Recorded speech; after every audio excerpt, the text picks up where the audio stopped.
ಸ್ನೇಹಿತರೆ ನಮಸ್ಕಾರ. ಈಗ ನೀವು ನೋಡ್ತಾ ಇರೋದು ನಮ್ಮ ಕೋಲಾರ ಜಿಲ್ಲೆಯ ಪುರಾಣ ಪ್ರಸಿದ್ಧ ಅದ್ಭುತವಾದ ಸ್ಥಳ.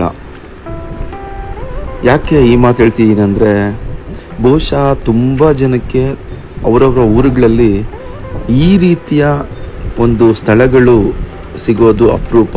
ಯಾಕಂದರೆ ನಮ್ಮ ರಾಮಾಯಣ ಕಾಲದ, ಮಹಾಭಾರತ ಕಾಲದ ಹಲವಾರು ಘಟನೆಗಳು ನಡೆದಂಥ ಸ್ಥಳಗಳು ನಮ್ಮ ಕೋಲಾರ ಜಿಲ್ಲೆಯಲ್ಲಿವೆ. ಅಂಥವುದೇ ಒಂದು ಸ್ಥಳ ಕೋಲಾರ ಜಿಲ್ಲೆಯ ಮುಳಬಾಗಿಲು ತಾಲೂಕಿನ ಆವನಿ ಕ್ಷೇತ್ರ. ಆವನಿ ಕ್ಷೇತ್ರ ಯಾವುದಕ್ಕೆಲ್ಲ ಪ್ರಸಿದ್ಧಿ ಅಂತ ತಾವೆಲ್ಲ ಅಂದ್ಕೊಳ್ತಾ ಇದ್ರೆ, ವಾಲ್ಮೀಕಿ ಆಶ್ರಮ ಇದ್ದಿದ್ದು ಇದೇ ಸ್ಥಳದಲ್ಲಿ, ಲವಕುಶರು ಹುಟ್ಟಿದ್ದು ಇದೇ ಸ್ಥಳದಲ್ಲಿ, ಸೀತಾಮಾತೆ ನಿಲಯ ಇದ್ದಿದ್ದು ಇದೇ ಸ್ಥಳದಲ್ಲಿ, ಈಗಲೂ ಸೀತಾದೇವಿಯ ದೇವಾಲಯ ಇದೆ. ವಾಲ್ಮೀಕಿ ಆಶ್ರಮವನ್ನು ನೀವು ನೋಡ್ಬೋದು.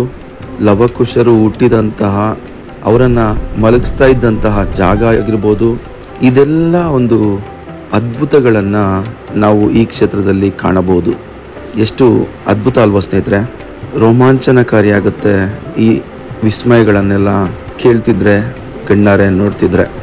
ಬನ್ನಿ ನಮ್ಮ ಕೋಲಾರಕ್ಕೆ. ನಮ್ಮ ಕೋಲಾರ ಜಿಲ್ಲೆಯಲ್ಲಿ ಹಲವಾರು ಈ ರೀತಿಯ ಅದ್ಭುತವಾದ ಸ್ಥಳಗಳಿವೆ. ಹೋಗಿ ಅಂತರಗಂಗೆ ತುಂಬ ಅದ್ಭುತವಾದ ಸ್ಥಳ. ಹಾಗೆ ಕೋಲಾರ ನಗರದಲ್ಲಿ ಕೋಲಾರಮ್ಮ ದೇವಾಲಯ, ಸೋಮೇಶ್ವರ ದೇವಾಲಯ. ಮುಳಬಾಗಿಲಿಗೆ ಬಂದರೆ ಅಂತೂ ಮುಳಬಾಗಿಲು ತಾಲೂಕಿನಲ್ಲಿ ಒಂದು ದೇವಾಲಯಗಳ ಒಂದು ಲೋಕವನ್ನೇ ನೀವು ನೋಡ್ಬೋದು. ಆ ರೀತಿಯ ಊರು ಮುಳಬಾಗಿಲು. ಹಾಗೆ ಆಂಜನೇಯ ಸ್ವಾಮಿಗೆ ಒಂದು ನಮಸ್ಕಾರ ಮಾಡಿಕೊಂಡು ವಿರೂಪಾಕ್ಷ ದೇವಸ್ಥಾನಕ್ಕೆ ಭೇಟಿ ನೀಡಿ ಆವನಿ ಕ್ಷೇತ್ರದಲ್ಲಿ ಒಂದು ಟ್ರೆಕ್ಕಿಂಗ್ ಮಾಡಿಕೊಂಡು, ಹಾಗೆಯೇ ಕೆಳಗಡೆ ರಾಮಲಿಂಗೇಶ್ವರ ದೇವಸ್ಥಾನ ಎಲ್ಲ ಒಂದು ವಿಸಿಟ್ ಹಾಕಿ, ಮುಳಬಾಗಿಲು ದೋಸೆ ತಿಂದು, ಹಾಗೆಯೇ ಕೊಟ್ಲಿಂಗೇಶ್ವರಕ್ಕೆ ಹೋಗಿ, ಹಾಗೆಯೇ ವಾಪಸ್ ಬರುವಾಗ ಬಂಗಾರಪೇಟೆ ಪಾನಿಪುರಿ ತಿಂದು ನಿಮ್ಮ ಒಂದು ದಿನವನ್ನು ಆರಾಮಾಗಿ ಟೈಮ್ ಸ್ಪೆಂಡ್ ಮಾಡ್ಬೋದು. ಅದ್ಭುತವಾಗಿ ಖುಷಿಯಾಗಿ ಟೈಮ್ ಸ್ಪೆಂಡ್ ಮಾಡ್ಬೋದು. ಇಷ್ಟು ನಾನು ಗ್ಯಾರಂಟಿ ಕೊಡಬಲ್ಲೆ.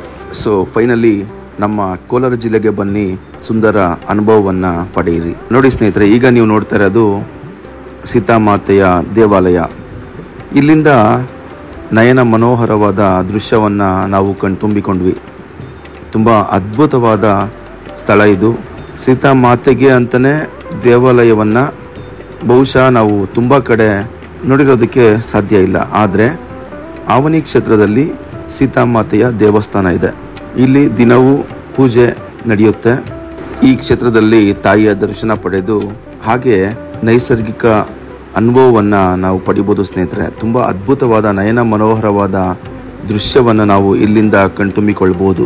ನೀವೇನಾದರೂ ಬೆಳಗಿನ ಜಾವ ಇಲ್ಲಿಗೆ ಬಂದರೆ ತುಂಬ ಅದ್ಭುತವಾಗಿರುತ್ತೆ ಈ ಸ್ಥಳ. ನೀವು ನೋಡಿರ್ತೀರಾ, ನಾನು ತುಂಬ ಸಲ ಪೋಸ್ಟ್ ಮಾಡಿದ್ದೀನಿ ಈ ಸ್ಥಳದ ಬಗ್ಗೆ. ಸೀತಾಮಾತೆ ದೇವಸ್ಥಾನದಿಂದ ಆವನಿ ಯಾವ ರೀತಿ ಕಾಣುತ್ತೆ ಅನ್ನೋದನ್ನು. ಈ ರೀತಿಯ ಹಲವಾರು ವಿಡಿಯೋಗಳಿಗಾಗಿ K07 ಯೂಟ್ಯೂಬ್ ಚಾನಲ್ಗೆ ಸಬ್ಸ್ಕ್ರೈಬ್ ಆಗಿ ಸಪೋರ್ಟ್ ಮಾಡಿ ಸ್ನೇಹಿತರೆ. ಧನ್ಯವಾದಗಳು.